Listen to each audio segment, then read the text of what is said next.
Vi har valgt det her pressefoto fra 2013, som blev årets nyhed. Det fik en anden pris.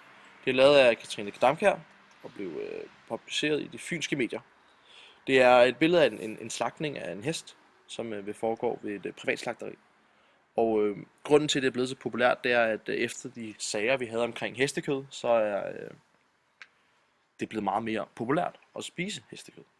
Så det gør, at vi også ser, at det er faktisk et ret simpelt billede, vi har med at gøre, men det kan vække en rigtig masse debatter og diskussioner, fordi det er ret grotesk og ret absurd sat op med den barske måde, det er blevet sat op på. Som man kan se, så er der jo lænker rundt om hesten, men man kan ikke se, om den er i live, eller om den er død. Og så hvis den nu er i live, så er det en ret brutal måde at behandle dyret på. Og det er ikke i orden. Så det kan sætte noget debat i gang på den måde.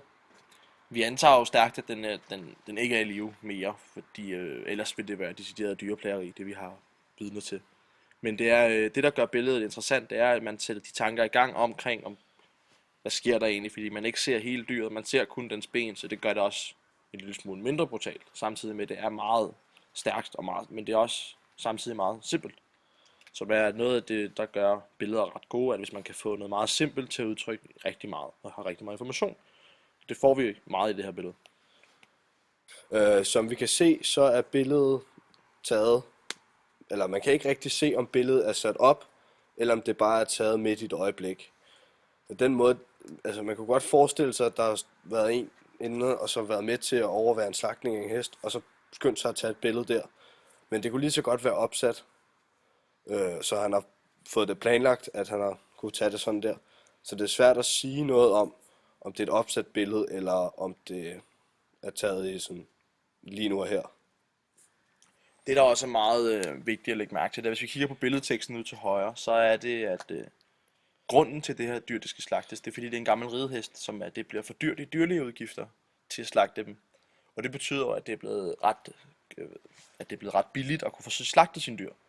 Og det kan skabe ret stor forarvenhed, at det faktisk næsten bedre kan betale sig at dræbe sine dyr, frem for at beholde dem som sine ridedyr. Så det kan være nogen, der har haft meget glæde af det her dyr, men så lige pludselig skal til at slagte det, fordi det er den billigste løsning, og det handler om økonomisk situation, og ikke om dyrenes velfærd og hvordan dyrene har det. Handler om, at folk ikke har nok penge privat. Hvis vi kigger på nogle lidt mere billedtekniske ting, så er der faktisk blevet brugt ret lyse farver, selvom vi måske godt kunne tænke os en lidt dyster situation. Vi har den hvide baggrund, og vi har måske nogle sorte kæder, som symboliserer noget lidt mere om noget mørkt. Men det er et forholdsvis lyst billede i forhold til det budskab, vi faktisk får ud af det. Så det er en modsætning til, hvad man normalt vil tænke, at vi har en dødssituation. Vi vil have nogle sorte farver, nogle mørke farver. Men her har vi faktisk en lys baggrund til en dyster situation. Når det er et pressefoto, så er det sjældent, eller en gang imellem kan man være heldig at få opsat ting i det gyldne snit. Men her, hvor det er opsat meget centralt, det kan godt tegne til, at det er noget, der ikke er opsat. Det er noget, der er blevet taget i motion. Det er noget, der bare er blevet captured, som det var. Og det er ikke noget, som folk har opsat, for hvis det noget var opsat, så ville man måske have placeret ting anderledes på billedet. Som vi kan se, så er billedet taget i normalt perspektiv. Det er hverken altså han har ikke vendt kameraet op eller ned, han har bare taget det lige på. Så billedet er taget i normalt perspektiv, og det er ret let at se. Det er fordi vi har ikke brug for at kunne få nogle bestemte fornemmelser over det. Altså hvis vi tager ting i første perspektiv, så får vi ofte sådan meget majestic, eller hvad man siger, sådan meget majestætisk følelse over det, hvor at dem vi kigger op på er meget helteagtige. Og hvis vi tager det i fugleperspektiv, så ser vi ligesom ned på folk, hvor at det er nogen, der er mindre værd. Hvis vi kigger på, hvor meget vi kan se på billedet, altså hvor stort total vi har, så det er jo ikke et fuldtotalt billede, fordi vi ikke kan se hele kroppen af dyret. Hvis vi skulle have haft et fuldtotalt, så skulle vi have haft meget mere informationer på billedet. Men man kan heller ikke rigtig kalde det et portræt, fordi det er jo ikke et ansigt. Det er en del af dyret, så det er en indsnævring på dyret, kan man sige.